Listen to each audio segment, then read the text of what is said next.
entretenimento, arte e conhecimento. Começa agora mais uma edição do Espelho Urbano. No programa de hoje você acompanha as mulheres que vão à luta.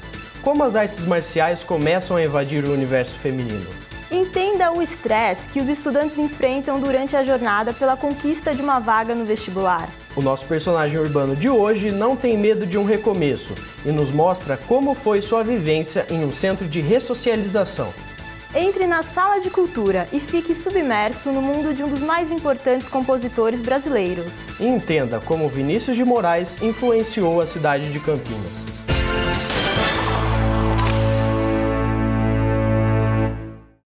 A época de provas de vestibular é um período muito complicado para os jovens que buscam uma vaga em uma faculdade. Mas para ser aprovado é necessária toda uma preparação que começa meses antes das avaliações que podem definir o futuro desses jovens.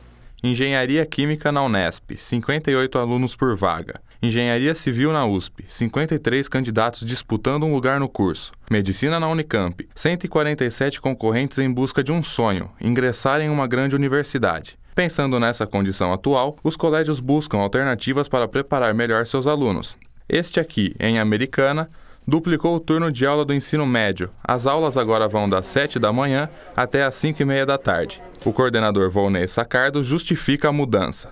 Então, se a gente comparar o ensino médio de hoje com o ensino médio que se fazia 10, 20, 30 anos atrás, há uma conjunção de fatores que levam a uma necessidade do aluno estudar mais.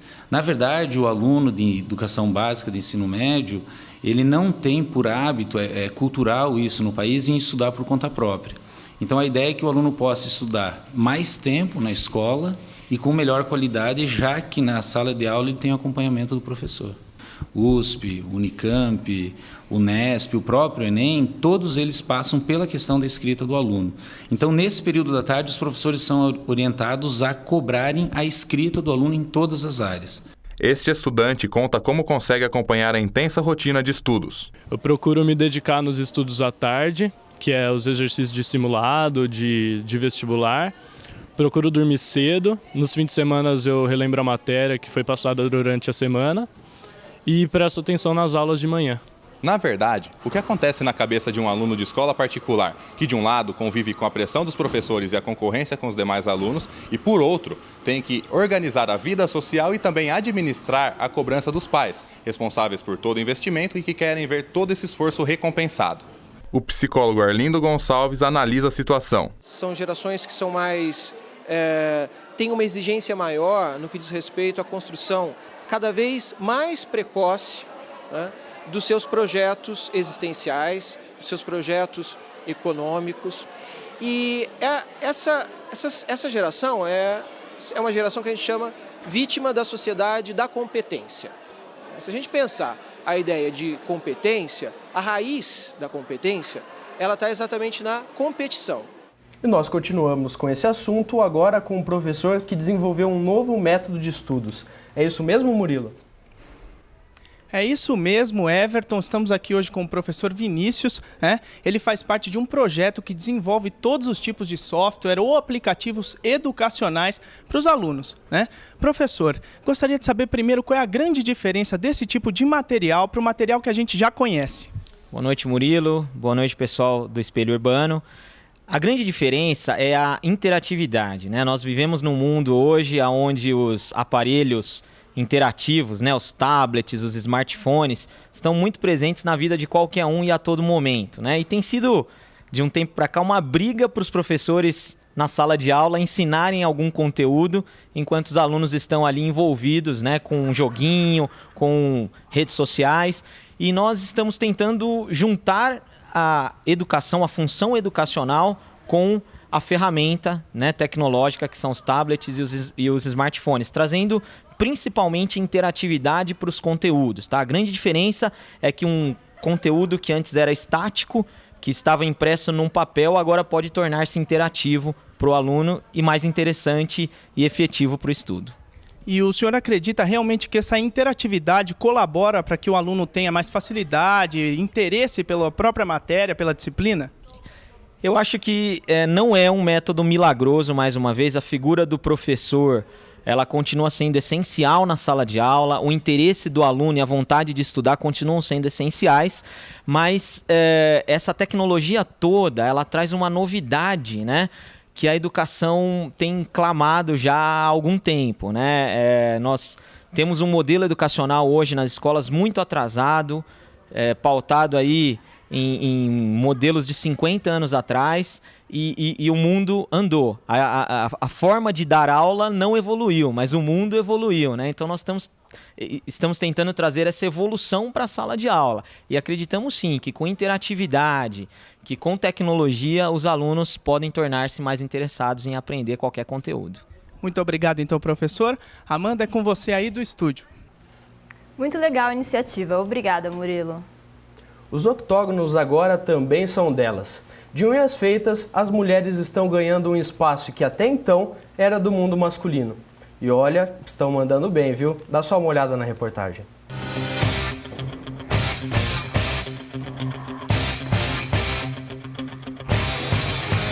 O público feminino vem se envolvendo cada vez mais no universo das lutas.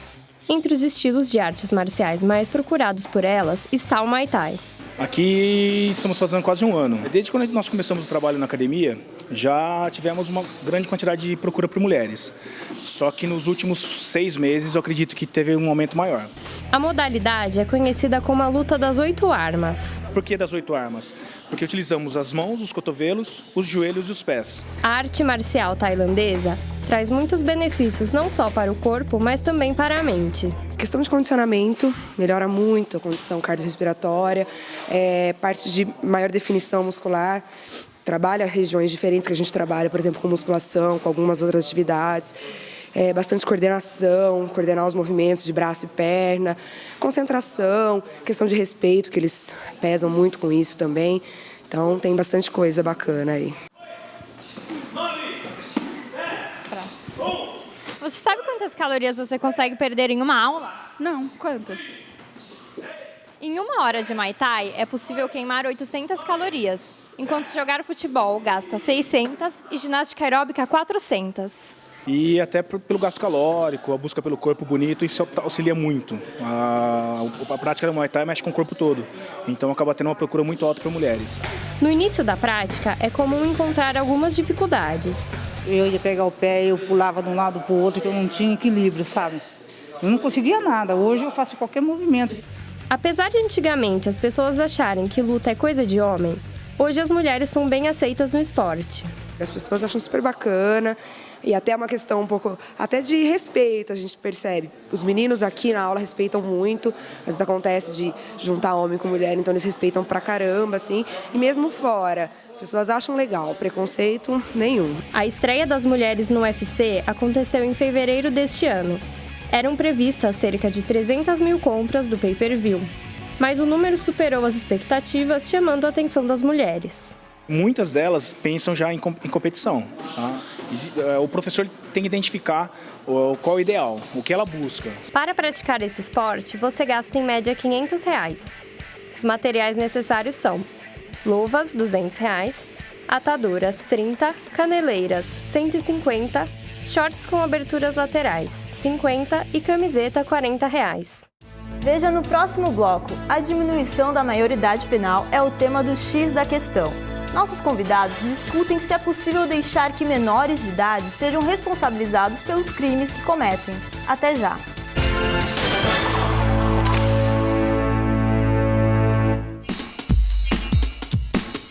Um programa feito por jovens.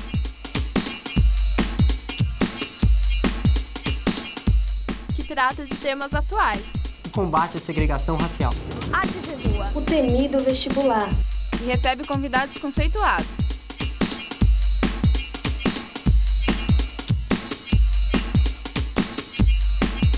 Diálogos. Aqui na TV PUC.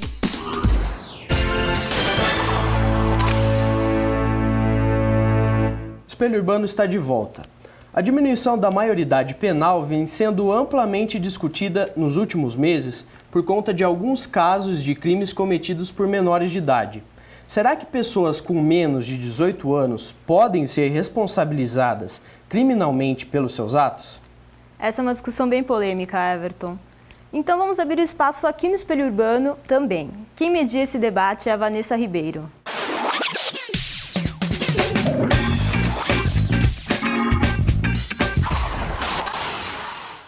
A questão da redução da maioridade penal voltou a ser discutida após recentes casos de assassinatos cometidos por menores de idade. Os números da Fundação Casa em São Paulo mostram que latrocínio e homicídio representam cada um menos de 1% dos casos de internação de jovens para cumprimento de medida socioeducativa, sendo a maioria dos casos de internação por roubo e tráfico de drogas. Uma mudança na Constituição seria a melhor solução? E como recuperar os menores infratores? E você, é a favor ou contra a redução da maioridade penal? Eu sou contra a redução da maioridade penal, porque o problema da violência não se resolve só diminuindo a idade penal das pessoas. Sou contra, porque eu acho que seria mais interessante se as pessoas focassem mais na educação. Eu sou a favor da redução da menoridade penal, porque eu acredito que o Brasil ele tem capacidade para se igualar aos outros países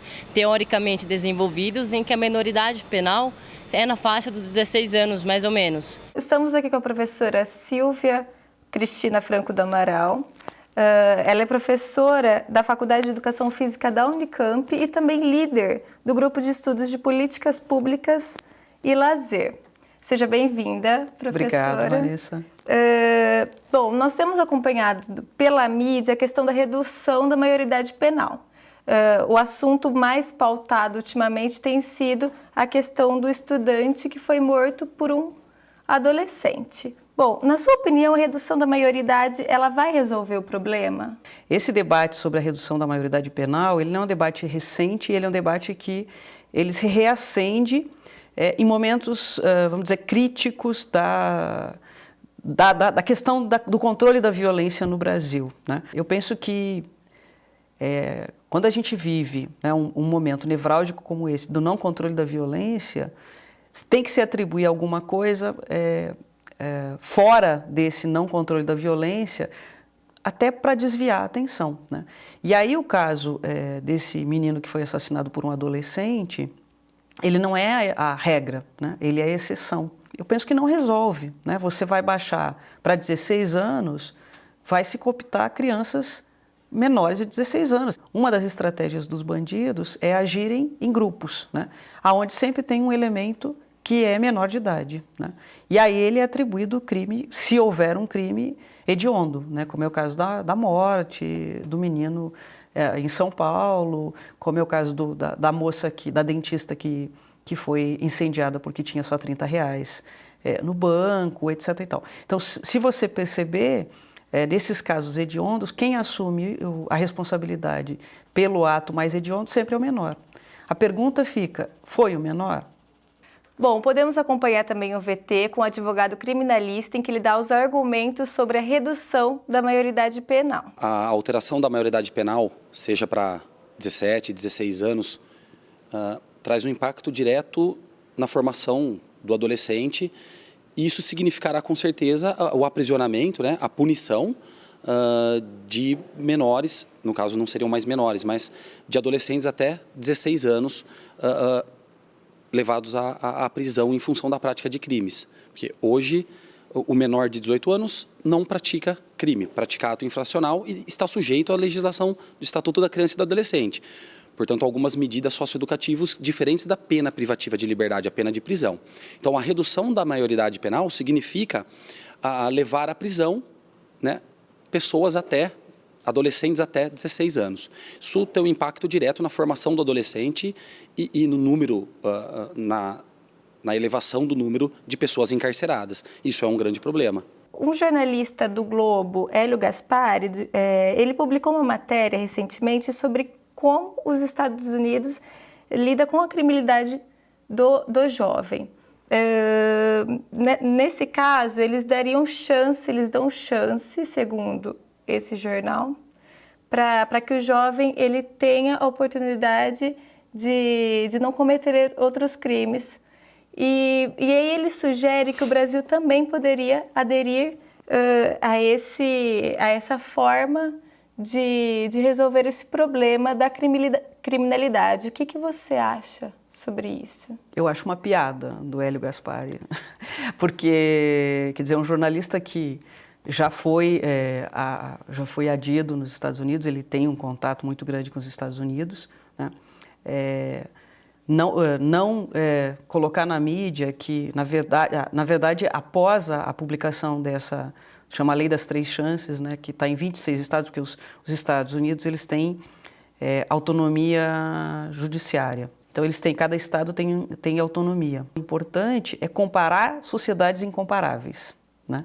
Quer dizer, você comparar vamos dizer, o acesso aos produtos materiais e imateriais, ou seja, culturais, que um americano jovem tem, ao acesso econômico e cultural que um jovem brasileiro tem, é incomparável. Então, confesso que eu fiquei surpresa, decepcionada com um cara tão culto quanto o Hélio Gaspari fazer uma comparação e propor algo dessa forma para o Brasil. Bom, o X da questão termina por aqui, mas o assunto continua no próximo bloco. Você vai ver a história de um jovem que passou por um processo de ressocialização e teve sua vida totalmente transformada.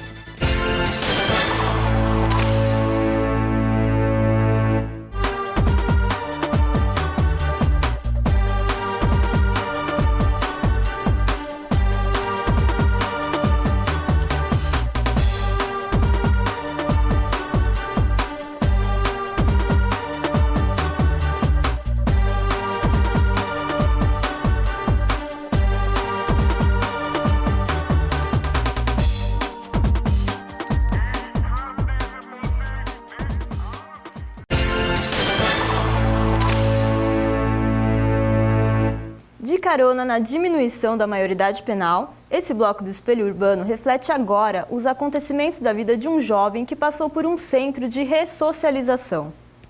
Os detalhes da rotina que compõem esse processo e como está a vida desse jovem, você vê agora no Personagem Urbano. Hoje o nosso personagem urbano é o Derek, um rapaz de 22 anos. Mas o que ele tem para contar pra gente?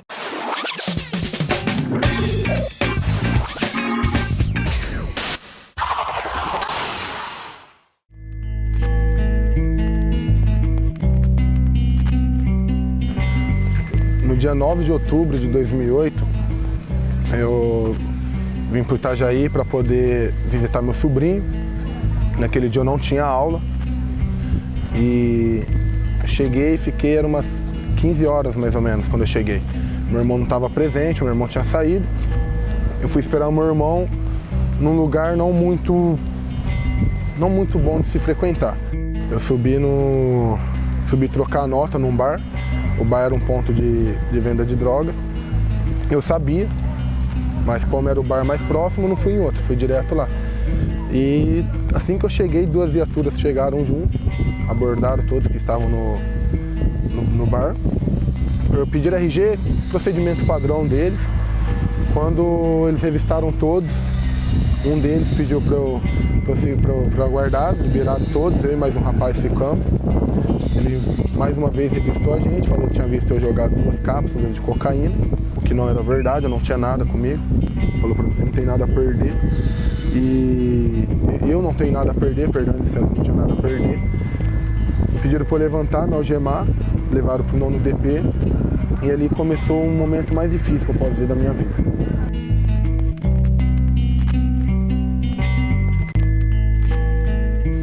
Embora por morar em periferia, a gente vê algumas coisas, mas não da forma como eu estava vendo.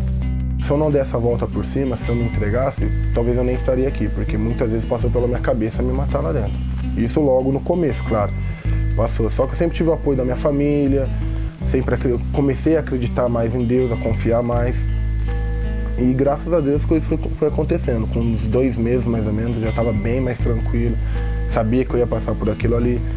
Uma frase que minha mãe me disse, que eu acho que ali foi mesmo divisor de águas. Ali eu falei assim, não, agora vai. Foi quando ela pegou e falou pra mim que Deus dá o frio conforme o cobertor. Que se eu tava passando por aquilo ali é porque eu aguentava. Naquele dia eu falei assim, não, eu aguento. E como foi lá dentro no centro de ressocialização? Foi um impulso pra mim pensar assim, não, agora eu realmente tenho que dar a volta por cima. Olha o lugar onde eu tô, olha como são as coisas, realmente tem que dar a volta por cima. E fui estudar, fui trabalhar, quando eu cheguei fui trabalhar na faxina. Trabalhei na faxina durante 1 mês e meio, mais ou menos.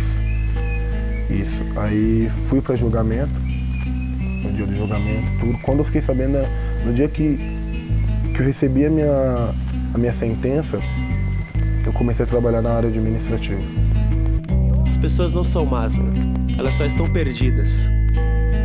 Ainda há tempo. Não quero ver você triste assim, não.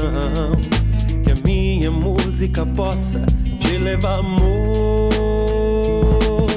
Não quero. Ainda não alcancei tudo que eu pretendo, mas até o momento eu me considero assim, vencedor, me considero que eu dei a volta por cima. Que não é fácil, mas eu consegui. Com vontade de vencer, rap, que energia é essa? Fazer o bem sem olhar a quem. Esse é um ditado popular que muitos conhecem, mas poucos colocam em prática. Os moradores de Barão Geraldo foram surpreendidos com uma atitude inusitada em um ponto de ônibus. Os moradores de Barão Geraldo foram surpreendidos no último mês por uma intervenção urbana inusitada. O ponto de ônibus, localizado entre a Avenida Luiz de Tella e a Rua Desembargador Antão de Moraes, próximo ao Unicamp, foi reformado por Ahmed Atia, um morador antigo do bairro. Além da pintura, o ponto de ônibus recebeu quadro informativo atualizado diariamente, água potável, revisteiro e lixeira. Tudo isso para a comodidade de quem usa o ponto. O local era mal cuidado, não tinha iluminação adequada e tinha acúmulo de lixo. As mudanças feitas renderam elogios de quem passa pelo local. Foi ótimo, que aqui só tinha lixo. Só tinha lixo aqui, só tinha lixo. Bom, eu achei muito legal porque eu moro aqui perto, então antes não tinha nada aí. E o que eu achei mais legal é que tem os horários, né, do ônibus, tem a água e tal. Muito legal. Para mim foi ótimo, eu gostei. Parabéns para ele. A iniciativa partiu depois que Ahmed decidiu construir uma casa colada ao local. Durante a reforma, ele viu passageiros jogando lixo e percebeu que o local precisava de cuidados. Ahmed acredita que o ambiente pode sim se manter preservado, desde que haja o bom senso dos usuários. Eu cheguei à conclusão, eles estavam jogando lixo porque o piso do ponto de ônibus está quebrado, está pichado, está sujo, então o ambiente está ruim. E, portanto, a pessoa não respeita esse ambiente e joga lixo porque está lixo mesmo, né? Se nós mantemos um ambiente bom, agradável, com serviço de assistência para o usuário, a tendência é que ele vai respeitar isso aqui e não vai destruir. No próximo bloco, você confere o quadro Sala de Cultura, que vem com uma visão alternativa àquela que você já tem sobre o compositor Vinícius de Moraes.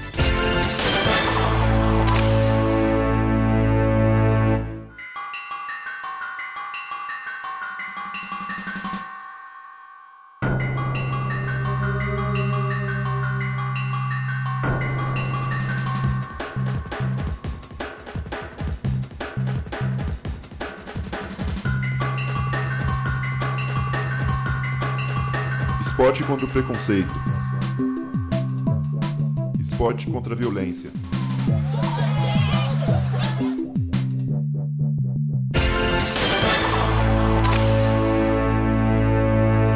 O Sala de Cultura de hoje é especial.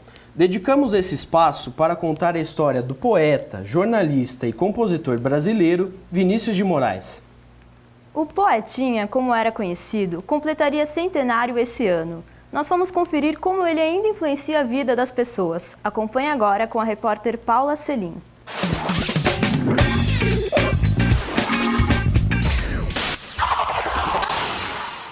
O Sala de Cultura dessa edição é muito especial.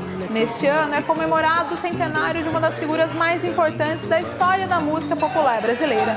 Hoje vamos homenagear o poeta, escritor, dramaturgo, jornalista e até diplomata Vinícius de Moraes. Nascido em 1913, Vinícius deixou um legado para a cultura brasileira. Escreveu poemas e cantigas que passam de geração em geração, como o Soneto de Fidelidade e a famosa Garota de Ipanema. Que passa um doce balanço caminho do mar. O Poetinha faleceu em 1980, mas até hoje continua presente em nosso dia a dia. E é isso que a repórter Isadora Pimenta foi conferir nas ruas de Campinas. A jornalista Carolina Carrijo decidiu se conectar para sempre com sua paixão por Vinícius de Moraes, que surgiu na faculdade. Hoje essa paixão se divide pela obra e pelo filho de 5 anos, batizado com o nome do ídolo. Quando eu fiquei grávida, eu estava na faculdade, 2º ano de faculdade.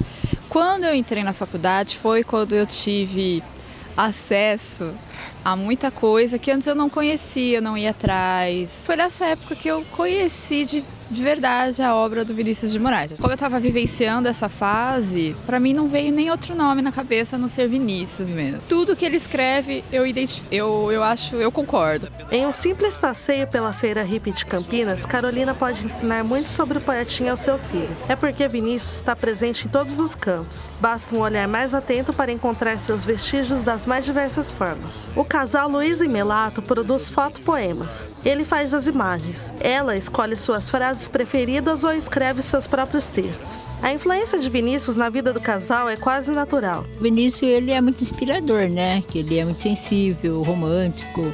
E a gente procura transmitir assim, essa sensibilidade, né? Nos cartões, nos marcadores. E então o Vinícius, ele foi uma influência também, né? Lógico, né? Nas coisas que eu escrevo. E aqui na banca do seu Pedro a gente encontra o lado compositor de Vinícius de Moraes. Nesse disco, com o melhor de Chico Buarque, tem uma composição do Vinícius com o Toquinho e o Chico, que é o Samba de Oli. E nesse disco que o João Gilberto interpreta Tom Jobim, tem várias parcerias de Vinícius com o Tom, como Insensatez, Chega de Saudade e até O Nosso Amor, que é da peça Orfeu de Carnaval, escrita pelo Vinícius. Ali por perto, no sebo do Seu Carlos, a literatura e a música de Vinícius se encontram. E a procura é tão grande que os discos de seu acervo já se esgotaram. Ele é bastante procurado porque ele é conhecido tanto como poeta como compositor, né? Letrista, e às vezes ele canta em alguns CDs dele, tal, com Toquinho, Miúcha. Eu acho que música é bastante procurada, né? As pessoas ouvem mais, infelizmente, do que leem, né? Mas a poesia dele também as pessoas buscam bastante. Uma das características mais marcantes de Vinícius de Moraes era a boemia. O Sala de Cultura entrou nesse clima. A repórter Carolina Becker foi conferir essa influência na noite campineira. Roda de amigos sentados numa mesa de bar, cigarros, bebidas e boa música. Esse era o ambiente que Vinícius de Moraes mais apreciava, fazendo da vida boêmia a sua grande inspiradora. E mais do que isso, inspirou também admiradores e seguidores desse seu estilo descompromissado. E ele passa a impressão de um bom vivan, uma pessoa que aproveitava a vida e que sabia curtir a vida com os amigos, com a música, na praia, aproveitar todos os aspectos da vida. Eu, por exemplo, aprecio muito o Vinícius, porque eu soube de uma história dele que ele gostava muito de beber uísque. Ele falou uma vez que o ser humano nasceu com 3 doses de uísque de atraso. Ou seja, para ficar na nominal, ele tem que tomar pelo menos 3 doses. E eu procuro cumprir isso sempre, quase todo dia. Além dos que são adeptos apenas do lado boêmio de Vinícius, há também aqueles que nos dias de hoje ainda são embalados pela vasta obra que o poetinha nos deixou, mantendo viva a sua presença. Gabriel Luiz, o DJ Nigabs, já toca há 8 anos. Com repertório formado principalmente por MPB, ele é um dos que faz a música de Vinícius permanecer presente na noite de Campinas. A gente tinha muitos discos em casa, então eu cresci ouvindo. E conforme foi passando o tempo, quando eu entrei para a profissão de DJ, que comecei a trabalhar com música brasileira e vender música brasileira para a galera, o Vinícius sempre esteve presente, né? Tanto com composições por outros intérpretes, quanto com músicas dele mesmo, na fase com o Toquinho, até com o Jobim, entre outros. Tinha uma aniversariante que pediu a Tonga da Mironga do Cabulete, que é dele com o Toquinho. Aí eu toquei, foi sucesso. Vinícius de Moraes continua presente, inclusive, no cenário alternativo na música da noite de Campinas. Eu tô aqui com o pessoal da banda O Terno, que já está há 4 anos na estrada, uma banda paulista que já tem um CD gravado. Conta um pouquinho pra gente como que surgiu o Terno, um pouquinho da história de vocês. O Terno surgiu em 2006. Antes de eu entrar, o Tim e o Peixe, eles tocavam juntos com outro baterista. E era uma formação que eles tocavam cover de bandas de rock que eles gostavam dos anos 60. E aí em 2009 eu entrei na banda e a gente começou o repertório autoral, começamos a trabalhar nossas músicas. O vocalista da banda, Tim Bernardes, afirma que o grupo se inspira não só em Vinícius e que o importante na hora de compor é a busca pelo novo. Quem faz música hoje em dia, que é o nosso caso assim, está pensando em fazer alguma coisa diferente, qualquer músico ou qualquer grupo de músicos que estava na sua época tentando fazer alguma coisa nova serve como influência, não imitar o que foi feito, mas ver jeitos de pensar, como o Caetano na Tropicália estava pensando em quebrar com o que tinha antes, ou como o Vinícius e o Tom Jobim estavam quebrando com o samba que tinha antes. Então é meio isso, tanto a gente tem influência do Vinícius como todas essas outras fases da música popular brasileira que estão pensando em propor coisas novas. O Terno fez uma regravação da música Canto de Ossanha, fruto da parceria entre Vinícius de Moraes e Baden Powell. O baixista do trio, Guilherme de Almeida, diz que o público é muito receptivo quando o clássico da bossa nova é tocado de um jeito diferente. A gente sempre gostou muito de fazer arranjo, tentar tocar as músicas de um jeito que não fosse óbvio, de um jeito... trazer músicas que talvez não tivessem no nosso repertório e deixar elas com a nossa cara. E é uma música que todo mundo conhece muito, todo mundo tem muito amor, muito carinho pela música. E é muito legal ver a resposta da galera no show, que começa o riff pesado e aí quando entende que música que está acontecendo, canta junto, é bem bacana.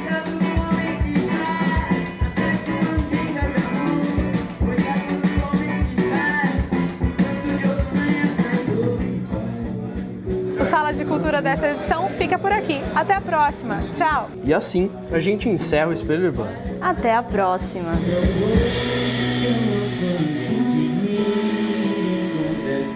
Esquecer a tristeza de um amor que passou. Só fosse pra ver uma estrela aparecer na manhã de boa.